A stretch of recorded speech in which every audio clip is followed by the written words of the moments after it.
দারিদ্র মানুষকে কাফের বানিয়ে দেয়। টাকা কম থাকলে মানুষের মধ্যে কি ঢুকে? কুফুরি ঢুকে।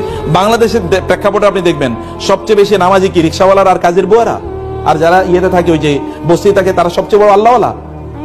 আপনার কথা বুঝেন না মনে হয় আমার, কিন্তু কোনো আওয়াজই তো নেই আপনাদের। ঘটনা কি? সব ক্লান্ত হয়ে গেছেন নাকি? তো সবচেয়ে বড় আল্লাহওয়ালা কি এরা? আপনি তাদেরকে মসজিদে কোথাও খুঁজে পাবেন?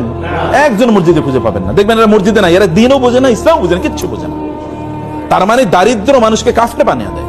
দারিদ্রের কারণে সে ইসলাম বুঝতেই পারে না। দারিদ্র থাকলে মানুষ আল্লাহর ইবাদত করতে পারে, সে কারণে দারিদ্রের সাথে ফাইট করতে হবে আপনাকে। আলী রাদিয়াল্লাহু বলেছেন, দারিদ্র যদি কোনো মানুষের নাম হইতো তাহলে ওই লোকের আমি জবাই করে ফেলতাম।